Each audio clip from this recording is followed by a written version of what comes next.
Oui, enfin, j'ajouterais simplement quelques mots à cela. L'accès, Médecins sans frontières développe des programmes médico-nutritionnels dans le Nord.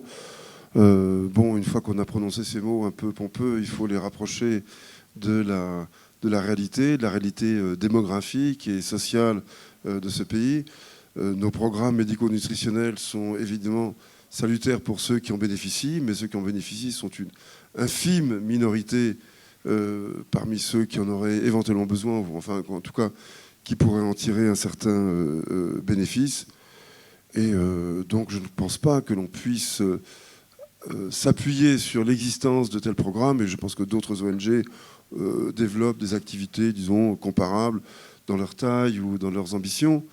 Mais tout cela mis bout à bout, et même multiplié par 5 ou par 10, n'aurait aucune signification du point de vue des enjeux dont nous avons discuté dans la première partie de cette réunion, à savoir le développement, la redistribution de richesses.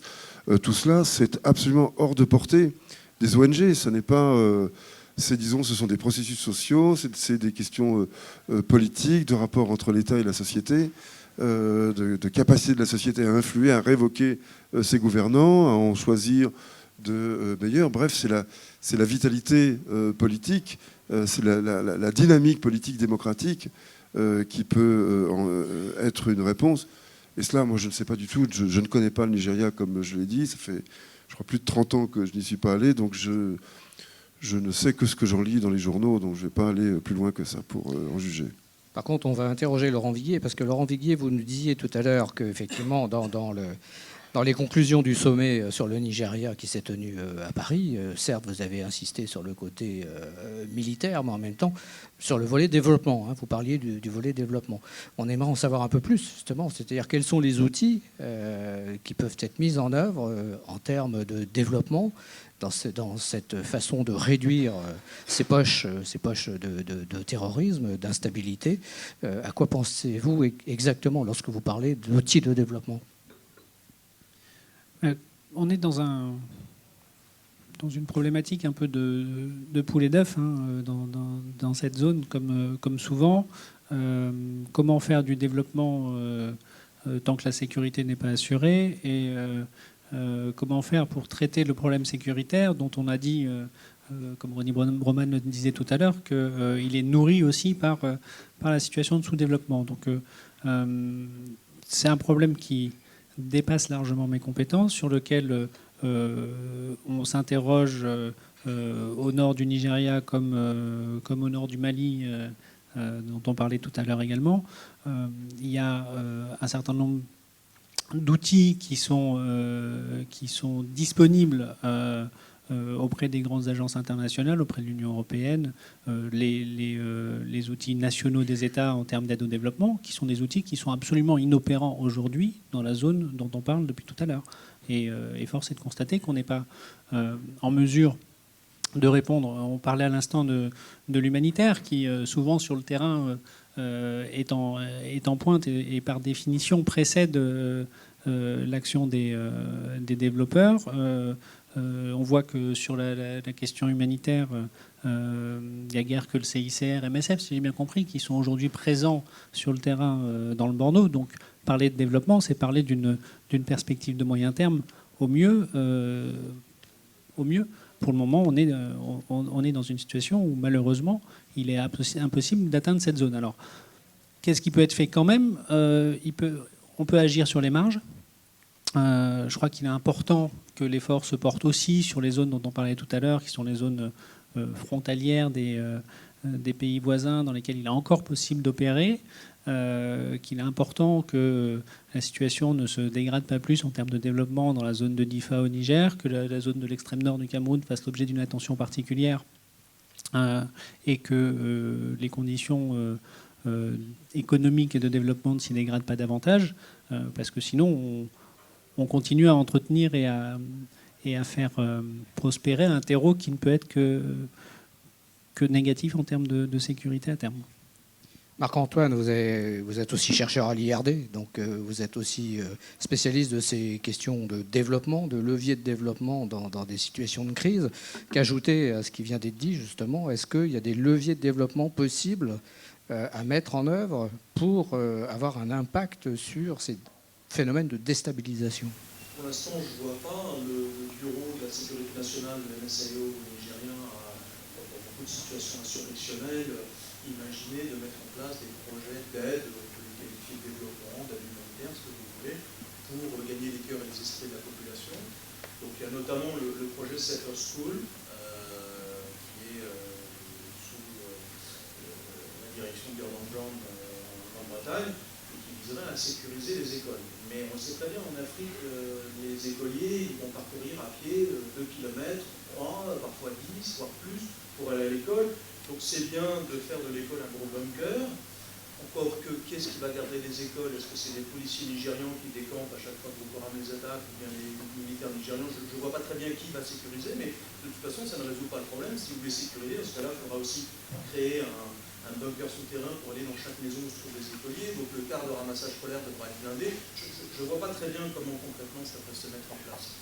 Moi, ce qui me frappe, et je voudrais quand même revenir là-dessus, c'est que malgré le mouvement Bring Back Our Girl, il y a très peu d'aide humanitaire au Nigeria. C'est frappant, comparé au Darfour, où là, la problématique du génocide a très bien fonctionné, au moins pour, disons, impulser des financements, quoi qu'il en soit par ailleurs, des distorsions négatives qu'il y avait sur l'affaire du Darfour. Là, sur le Nigeria, moi je vois le CICR, donc j'apprends que le MSF a réouvert. Je suis ravi que vous soyez là, parce que je ne trouvais pas votre place dans une maternité dans le Gigawa. Je pensais qu'il y avait quand même plusieurs gens dans le Bordeaux. Je suis content de savoir que vous êtes à votre place là.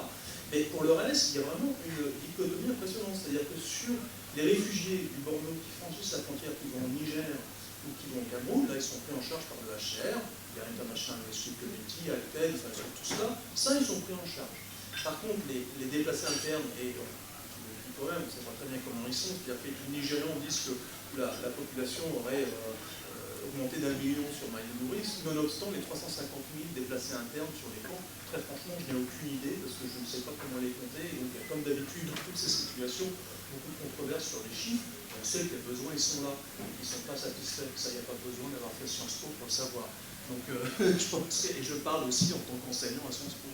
Donc, bon, c'est ça qui me frappe. C'est-à-dire que, malgré ce mouvement Bring Back Our Girls, il y a très peu de déploiement humanitaire. Alors ça peut être aussi effectivement à cause des difficultés que posent les autorités.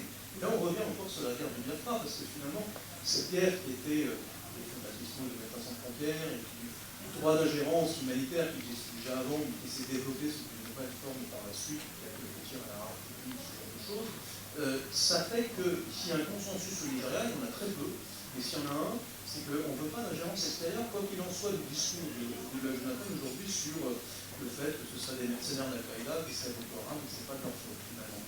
Mais sur l'ingérence humanitaire, là on sent une espèce de culture, que ce soit les civils ou les militaires qui sont au pouvoir, il y a toujours eu quand même une réticence, mais qui est partagée, je trouve, aussi par le monde des ONG. C'est-à-dire que le Nigeria fait peur, c'est un truc immense. Et puis alors il y a des choses toutes bêtes, j'ai envie de vous livrer une anecdote. Il y a un certain temps, j'étais au Cap-Vert et je voyais un tout petit pays et je voyais une présence massive de l'agence de développement autrichienne. Alors j'étais un petit peu étonné, mais qu'est-ce que les Autrichiens vont faire dans ce genre de choses au Cap-Vert? Bon, ils ont été très forts avec moi, ils m'ont dit on a un petit pays, on n'a pas beaucoup d'argent à mettre, donc on veut le faire sur les tout petits pays où notre action va être visible. Alors quand vous êtes au Nigeria où il y a 170 millions, un pays qui est appelé à devenir le troisième plus peuplé, le pays le plus peuplé du monde d'ici 2050, votre visibilité elle ne va pas être très bonne. Donc là, je crois que ça participe aussi du fait qu'on ne se précipite pas beaucoup pour aller à l'intérieur du Nigeria, à la fois du fait des blocages des autorités, mais aussi parce que je ne sens pas un engouement énorme pour aller au secours des victimes du Borno. Merci. Des questions de votre part? Oui, une réponse, Soriane, et ensuite la parole est à Alassane. Sincèrement, Marc-Antoine, je n'ai pas vu de blocage des autorités pour empêcher quelque organisation de se rendre dans le Nord-Est. Peut-être qu'il y en a eu, moi je n'en ai pas vu une seule. Nous, en plus, nous on est assez difficile sur le prix d'entrée, donc on veut pouvoir travailler de manière indépendante. On n'a jamais eu la moindre brimade, la moindre vexation des autorités d'Abuja pour nous dire on ne veut pas que vous alliez à Maïdougouri. Nous on n'était pas à Maïdougouri en 2010, aujourd'hui on y est, on se renforce, on va ouvrir un bureau à Gombe, on va ouvrir un bureau dans l'Adamawa pour essayer de venir en aide aux personnes qui sont déplacées mais qui ont quitté l'État de Borno et l'État d'Yobe. Moi je ne pense pas du tout qu'il y ait une volonté des autorités d'empêcher l'aide humanitaire, pas du tout. Et je crois que ça c'est une des grandes différences qu'il y a avec le conflit du Biafra, ce que j'ai pu en lire, où il y avait une volonté véritablement de contrôler ce que faisaient les organisations humanitaires. Alors, ça dépend du prisme. Mais là, je ne crois pas du tout qu'aujourd'hui, on veut... Ok, d'accord. Qui renvoie à l'idée que la guerre du Biafra, il y avait une ingérence et que finalement l'aide humanitaire a soutenu les rebelles. Là, il y a vraiment un consensus politique là-dessus. Et qui a pu peut-être jaillir. Alors, les relations n'ont pas toujours été bonnes entre MSF et les autorités à Kano, par exemple. Il y a eu quand même des blocages. Mais sur l'affaire de Maïdougouri, là, je parle sous ton contrôle. C'est toi le superviseur. Des questions? Monsieur, au deuxième rang. Si on veut lui faire passer, on va vous faire passer un micro. Présentez-vous aussi. Voilà, merci. Merci beaucoup. Roberto Lang de Sciences Po. J'ai une question en fait. Élection 2015 avec un président musulman, est-ce que quelque chose va changer ou pas? Merci. Marc-Antoine, donc... À mon sens, malheureusement, pas forcément. Il faut rappeler que la grande répression de juillet 2009, quand Mohamed Youssouf a été tué, que 700-800 personnes ont été tuées, le président était musulman à l'époque. C'était le président Yaradouan. Donc je ne suis pas vraiment convaincu qu'un président musulman changerait la donne. En revanche, il y aurait peut-être une compréhension ou une sensibilité que n'a pas du tout Goodluck Jonathan. Parce qu'on parle beaucoup de l'islamisation du champ du politique nigérien, mais il y a aussi une christianisation du politique qui est très impressionnante avec Goodluck Jonathan, qui est allé en pèlerinage à Jérusalem, qui signe plein de contrats de sécurité avec les services des sociétés israéliennes, et qui est vraiment sous l'influence d'un lobby qui s'appelle la Christian Association of Nigeria, qui est mené par un pasteur Ayo, alors il y a plus des histoires sur le trafic d'armes, bref, je vous passe les détails, mais aujourd'hui il est clair qu'il y a un lobby chrétien radical, fort. L'Église catholique est d'ailleurs favorable à une médiation avec le Coran, s'est retirée de la CAN, qui est plutôt maintenant portée par les évangélistes, qui sont aussi un bloc électoral important. Il faut qu'effectivement, à mon avis, Goodluck Jonathan, c'est vrai que je pense que la crise de Boko Haram ne pourra pas être résolue tant que Goodluck Jonathan est au pouvoir.